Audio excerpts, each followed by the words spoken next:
Gloria in excelsis Deo, Gloria, Gloria in excelsis Deo. Et sur la terre aux hommes qui l'aiment, nous te louons, nous te bénissons, nous t'adorons. Nous te glorifions, nous te rendons grâce pour ton immense gloire. Seigneur Dieu, roi du ciel, Dieu le Père Tout-Puissant. Gloria, Gloria in excelsis Deo, Gloria, Gloria in excelsis Deo. Seigneur Fils unique Jésus-Christ, Seigneur Dieu, agneau de Dieu, le Fils du Père. Toi qui enlèves le péché du monde, prends pitié de nous. Toi qui enlèves le péché du monde, reçois notre prière. Toi qui es assis à la droite du Père, prends pitié de nous. Gloria, Gloria in excelsis Deo, Gloria, Gloria in excelsis Deo. Dal Vangelo secondo Giovanni. Gloria a te, Signore. In quel tempo Gesù disse ai suoi discepoli: come il Padre ha amato me, anche io ho amato voi. Rimanete nel mio amore. Se osserverete i miei comandamenti, rimarrete nel mio amore, come io ho osservato i comandamenti del Padre mio e rimango nel suo amore. Vi ho detto queste cose perché la mia gioia sia in voi e la vostra gioia sia piena. Questo è il mio comandamento, che vi amiate gli uni gli altri, ma io ho scelto voi e vi ho costituiti perché andiate e portiate frutto e il vostro frutto rimanga. Perché tutto quello che chiederete al Padre nel mio nome ve lo conceda. Questo vi comando, che vi amiate gli uni gli altri. Parola del Signore. Je rappelle une vérité toute simple au cœur de ce chapitre. Nous avons fait le choix de Dieu en nous engageant dans la vie religieuse. Mais avant tout, c'est Dieu qui nous a choisis en faisant de nous ses apôtres, ses amis, ses fils. Nous avons répondu à un appel, car nous le croyons, dès le sein de notre mère, le Seigneur avait posé son regard sur nous. Matthias a succédé à Judas, car celui-ci est parti vers son destin, comme le disent les Actes des Apôtres. Destin étrange, destin surprenant, d'un homme qui a cheminé avec le Seigneur et qui à un moment donné a pris la décision de le laisser, de l'abandonner. Judas aurait pu continuer sur le chemin, il aurait pu continuer en boitant, mais il a quitté la voie, se laissant envahir par le désespoir. Et peut-être que ce désespoir doit nous inciter nous aussi à retrouver une espérance, à renouveler l'espérance qui fait partie de notre foi de croyant. Jésus avait appelé Judas, Jésus en avait fait un ami, mais Judas n'a pas été jusqu'au bout de la logique de l'amour qui est l'acceptation du pardon reçu et du pardon donné. Judas a rompu la communion par manque d'espérance et de foi. Et combien nous sommes-nous souvent interrogés sur ce manque de communion au sein de nos communautés, au sein de notre propre cœur. Matthias, quant à lui, a été désigné par tirage au sort. Heureusement que nous n'avons pas procédé de la même manière pour choisir le nouveau conseil général, car nos frères ascensionnistes nous auraient probablement pris pour des fous. Pourtant, dans les élections que nous avons vécues, nous avons fait confiance en Dieu, en reconnaissant que son esprit pouvait nous parler intimement et nous pousser à faire des choix. Les discussions, les rencontres, les échanges dans les couloirs, tout cela fait partie de l'action que l'esprit utilise pour nous éclairer et nous permettre d'avancer. Alors, est-ce que nous avons fait le bon choix? L'histoire le dira. Je crois que si nous avons été intimement convaincus que nous étions là pour manifester la volonté de Dieu, il pourra sortir quelque chose de bon de ce choix.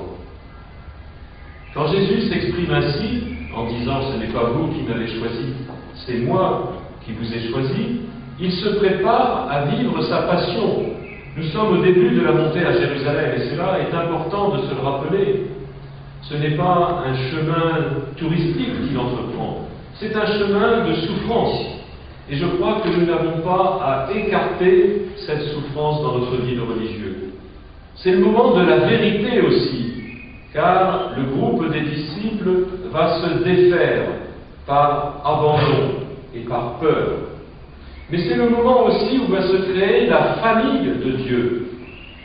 C'est le jour, le vendredi saint, où au pied de la croix, la famille de Dieu va être composée à nouveau avec ceux qui seront demeurés fidèles jusqu'au bout. Et je crois que c'est important pour être témoin de la résurrection, il faut être témoin jusqu'au bout de la mort et de la passion de Jésus-Christ. Et nous avons besoin à l'Assomption d'hommes qui restent fidèles jusqu'au pied de la croix. L'Église se perd quand elle oublie le vendredi saint. L'Église, quand elle fréquente uniquement les jours de résurrection, oublie qu'elle doit passer avec le Seigneur par le vendredi saint et par l'épreuve de la croix.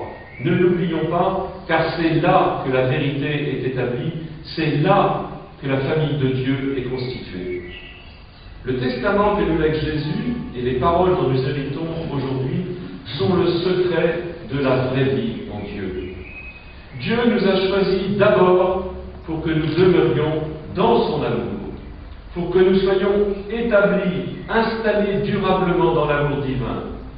Devenir apôtre du Seigneur, c'est faire sa résidence dans l'amour de Dieu.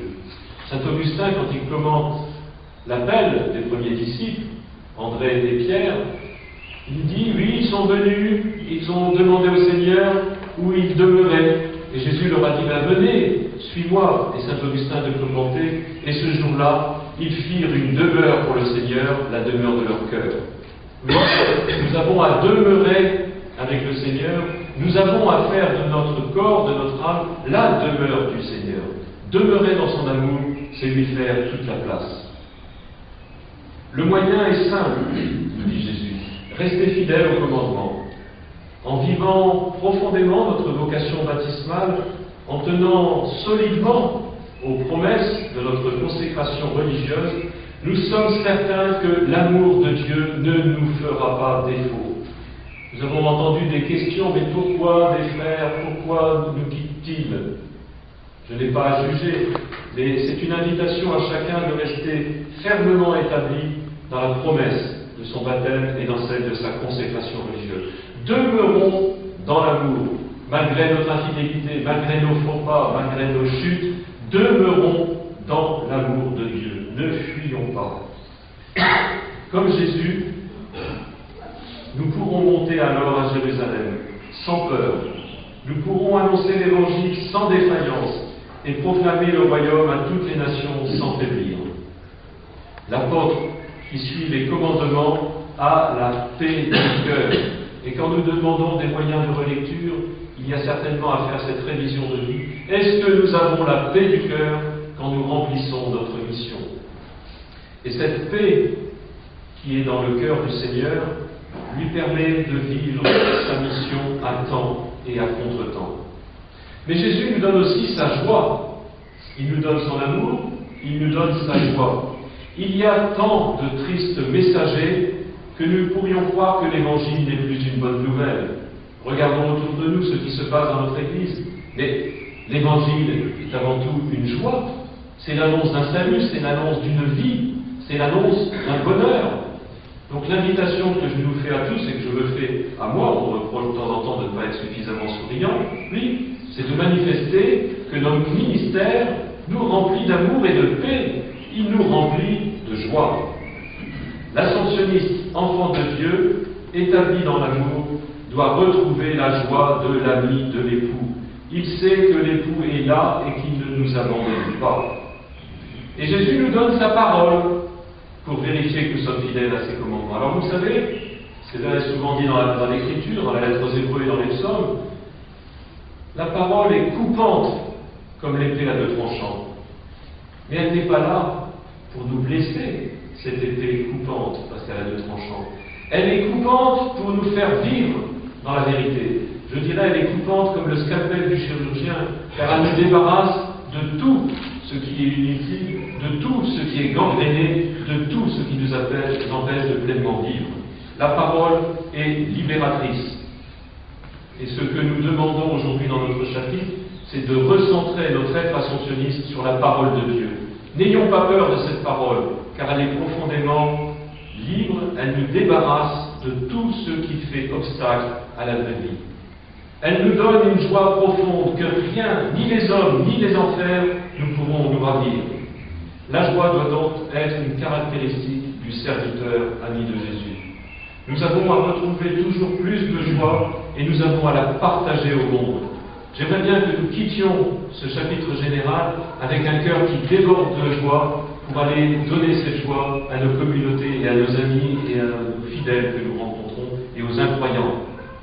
Ce n'est pas la joie béate, j'oublierai les soucis du monde, ça me vient, mais c'est la joie du royaume, celle qui nous fait entendre la musique donnée pour le festin du retour du Fils prodigue, celle des anges en fête qui se réjouissent quand un pécheur revient à la maison.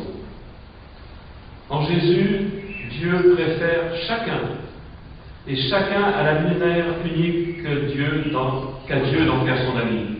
Nous sommes amis de Jésus si nous vivons de cette intimité partagée. Si par conséquent nous nous aimons aussi nous-mêmes de cet amour livré dont il nous aime. Faire ce que Jésus nous commande, c'est faire passer son amour dans notre vie.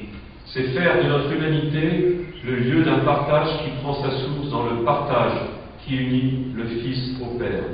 C'est rentrer dans la Trinité.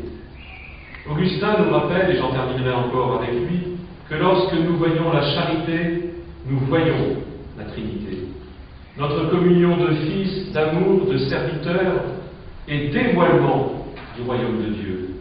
Un père aîné, aujourd'hui décédé, Camille Durand, qui fut maître des novices, me disait un jour qu'il y avait une visite à canonique à Albertville, à Saint-Simon, alors qu'il approchait de la fin de sa vie. Il me dit, mon père, j'aime de plus en plus la vie communautaire. Et je lui ai dit, mais pourquoi? Il m'a dit, la vie communautaire me prépare à rencontrer Dieu, qui est communauté trinitaire, Père, Fils et Esprit. Alors Dieu nous a donné la communauté pour que je me prépare à vivre en Dieu. Cette parole d'un ancien est comparable à une fioretti, à une petite fleur, mais je crois qu'elle dit profondément ce que dit saint Augustin. Frères, aimons-nous les uns les autres, car Dieu nous a choisis et il nous fait entrer dans sa joie. Puissions-nous vivre cette communauté d'amour. L'homme prend possession de sa maison. Il a besoin d'un nid. Comment? Oui, c'est ça. Il a besoin d'un lieu où il peut se reposer, où il peut être avec des confrères, où il peut être un frère avec d'autres frères. Alors c'est dans cette maison que le général va trouver ce lieu.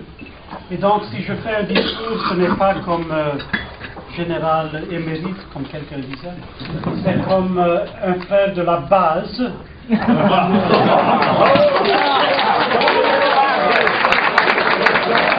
à mon frère, le supérieur général, mon supérieur général, qu'il trouve dans cette communauté avec les frères, avec les sœurs, avec le personnel, le lieu où il va pouvoir se refaire, où il va pouvoir se reposer, partager avec les frères de la communauté, où il sera heureux. C'est mon plus grand souhait pour toi, Benoît.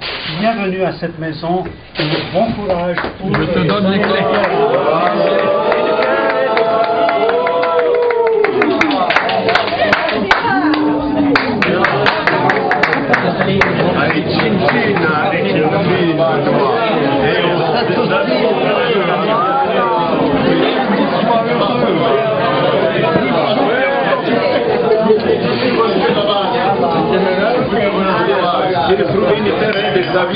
Bien faire des discours, alors je continue.